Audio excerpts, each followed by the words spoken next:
You walk into an all-you-can-eat buffet with three other people. The sign says $19.99 per adult and $9.99 per child. Two adults and two children come to $59.96.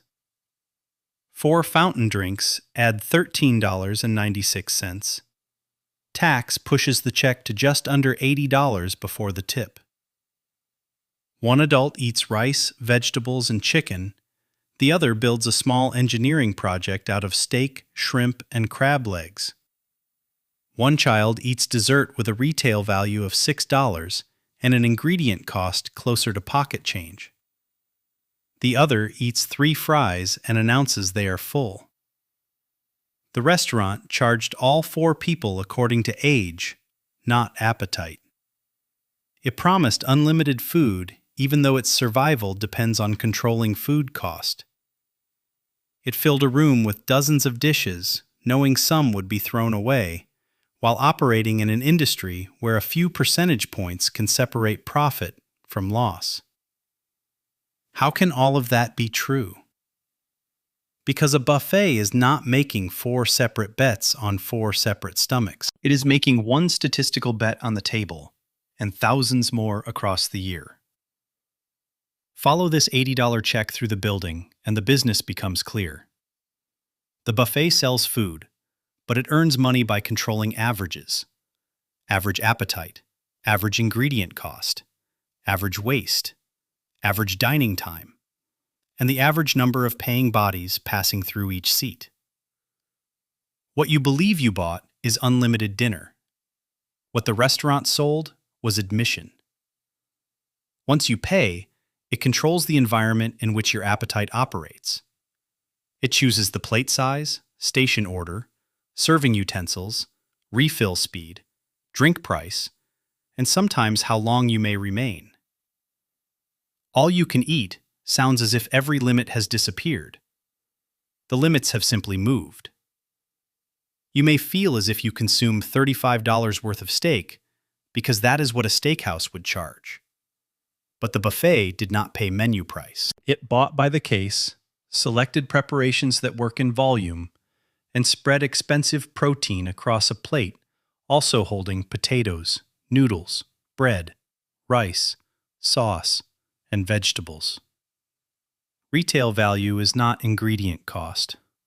Your stomach experiences the first number. The restaurant pays the second. Even so, the margins are thin.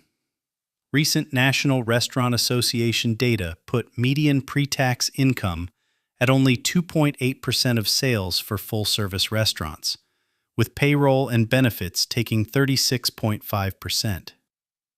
A publicly traded all-you-can-eat restaurant group reported that in 2025, food consumed 34.7% of revenue, payroll another 30.6%, occupancy 10%, and other restaurant operating expenses 11.4%. It generated $212.5 million in revenue and still reported a company-level operating loss. The dining room can be crowded. The bank account can still be disappointed. Those figures reveal the core mechanism. The operator does not need every customer's meal to be cheap. It needs the entire room's food costs to settle near a target percentage. One heavy eater is not fatal. The dangerous combination is a room full of heavy eaters arriving when ingredients are expensive, staying too long, and wasting what they take. The legendary buffet destroyer matters mainly if he brings a bus. Before going further, put one piece of evidence in the comments. What is the most expensive item you have seen someone repeatedly take from a buffet? And did the restaurant eventually slow the refills? The first hidden control is menu architecture. A buffet line appears to be organized by cuisine, but financially, it is a sequence of costs. Plates wait near salads, soups, bread, rice, noodles, potatoes, pizza, fried food, and vegetables. Premium proteins usually appear after the plate is no longer empty. Supermarkets place profitable products where shoppers will see them. Buffets place filling products where diners reach them first. Serving tools do the same job. A deep spoon moves mashed potatoes quickly. Tongs move one slice of roast beef at a time. A carving station puts an employee between the guest and the expensive cut, turning unlimited into a series of normal portions. At hot pot or Korean barbecue restaurants, premium items often arrive in rounds. You can order again, but every round introduces a pause, and appetite becomes surprisingly negotiable after 15 minutes. Plate size is another control, because people do not estimate food by weight. They estimate whether the plate looks complete. In a hotel buffet field experiment, reducing plate diameter from 24 centimeters to 21 cut waste by roughly 20%. A message telling guests they were welcome to return repeatedly produced a similar result. It changed the container and made a second trip feel normal. That is a profitable 3 centimeters. Variety also costs less than it appears. 80 labels do not always mean 80 supply chains. The same chicken can be roasted, fried, glazed, shredded into soup, and folded into a casserole. Vegetables move through salads, sides, stir-fries, and stock. Sauces create range without requiring every tray to contain a unique, expensive ingredient. A regular restaurant must hold ingredients for dishes that may never be ordered. A buffet cooks a planned family of ingredients in batches and lets the guest perform the final assembly. That guest is also part of the labor system. You collect the plate, carry it, choose the food, portion it, return for refills, and often fill your own drink. The restaurant still needs cooks, dishwashers, bussers, cashiers, managers, and employees cleaning and replenishing the line. Hot trays do not refill themselves through positive thinking. But one room can offer enormous choice without a server taking every order, transmitting it, coordinating separate cooking times, delivering each plate, and processing a different bill. The customer absorbs complexity. The kitchen gains repetition. Batch cooking makes purchasing more predictable. Management no longer asks which entree each person will order. It asks how many people will arrive and what the crowd will consume. That can be forecast from weekdays, weather, holidays, local events, reservations, school schedules, and years of sales data. The uncertainty remains, but it can be measured. This makes the buffet resemble an insurance pool. Some customers claim far more food than their admission seems designed to cover. Most do not. Groups contain one ambitious eater and several ordinary ones. Children pay less and usually eat less. Seniors may receive discounts that help fill quieter periods. Lunch costs less because the spread is smaller and diners are under time pressure. Dinner costs more because premium items increase and people stay longer. Weekend prices rise when demand is strongest. The entrance sign shows a simple promise. Behind it is something close to airline yield management with a sneeze guard. The next revenue layer is everything not included. Fountain drinks, alcohol, specialty beverages, premium seafood upgrades, birthday packages, private rooms, and take-home items can sit outside the unlimited offer. Drinks are especially useful. They look inexpensive beside dinner, carry much lower ingredient costs than meat, and add almost no table time. On the opening check, 4 drinks produced $13.96, nearly 1/5 of pre-tax revenue, before anyone took an extra shrimp. The buffet also receives payment before it knows the exact cost of serving you. In a normal restaurant, the customer reveals demand by ordering. At a buffet, demand is prepaid. The light eater and the heavy eater pay at the same moment, while the expensive part unfolds afterward. Unused capacity cannot be carried home because the customer bought access inside the room, not ownership of whatever fits into a container. Waste charges make that boundary visible. Some all-you-can-eat restaurants charge for excessive leftovers or warn that uneaten food may create an extra fee.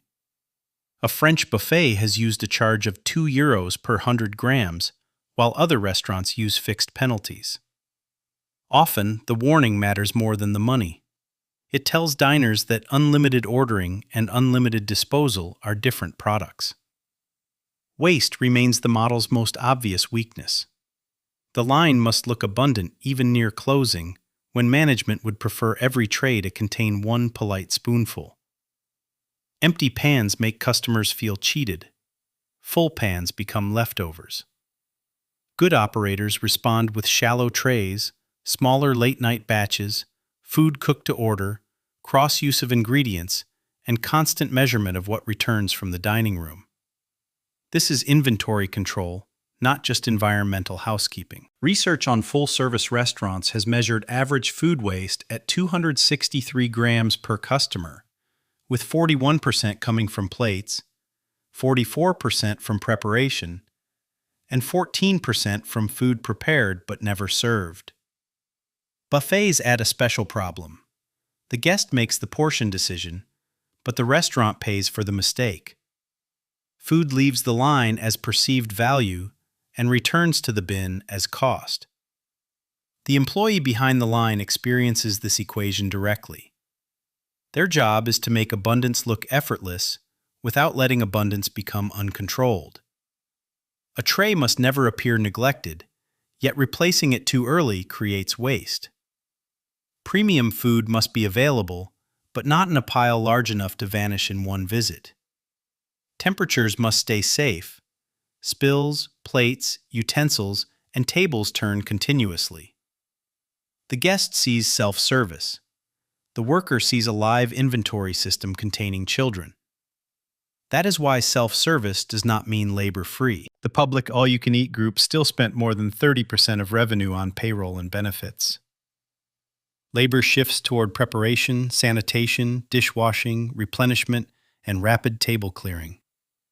The model removes the order pad and adds a food line that must be watched every minute. There is also a fair reason customers choose it. A family with different tastes does not have to agree on one cuisine. A large group can begin eating without waiting for 20 customized entrees. The price is known before anyone sits down. Guests can try unfamiliar dishes without paying for a full order. Large appetites get quantity, small appetites get variety. The buffet is not merely tricking people into buying rice. It sells convenience, certainty, and permission to experiment.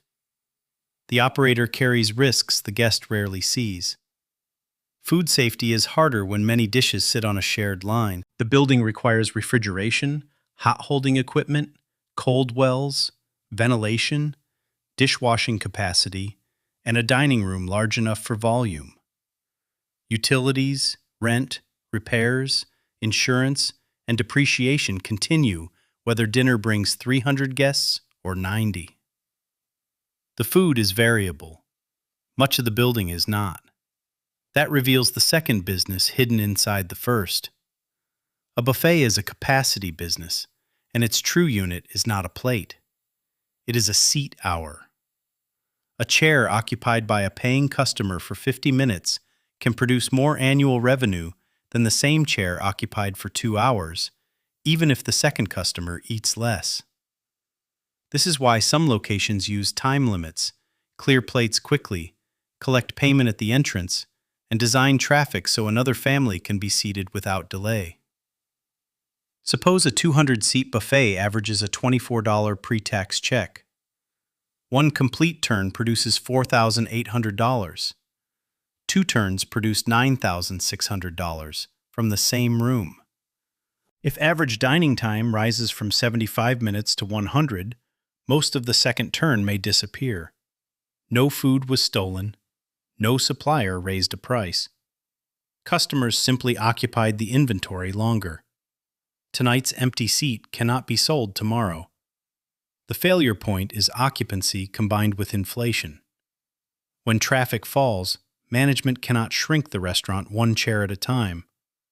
A half-empty room still needs a credible spread. Reduce the menu too far and the value proposition collapses. Keep it full and food cost per guest rises. Cut labor and trays empty, tables remain dirty, and safety suffers.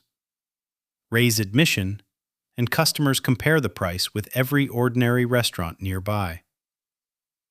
Recent accounts show how quickly small movements spread.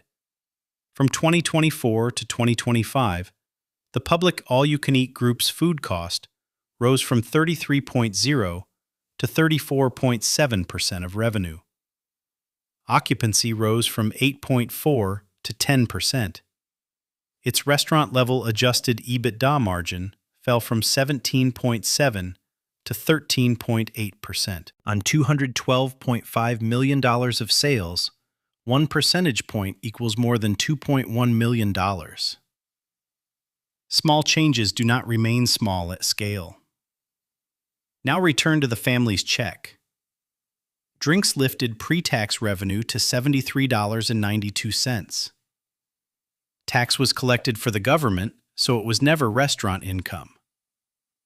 Using the recent public company's cost structure as a rough map, about $25.65 goes to food, $22.62 to payroll and benefits, $7.39 to occupancy, $8.43 to utilities, supplies, maintenance, and other operating costs, and about $3.10 to depreciation. Roughly $6.73 remains at restaurant level before corporate overhead, pre-opening costs, interest, impairment charges, and income tax. Inside the food allowance, the restaurant did not need every family member to consume the same amount. The child with 3 fries subsidized the adult at the carving station. Rice and noodles softened the shrimp. Drinks improved the check. Smaller plates reduced waste.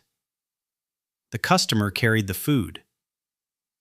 Payment arrived before appetite was known. Then the table became available for another family. That is why all you can eat is financially misleading. The buffet is not selling an unlimited quantity of food to one person.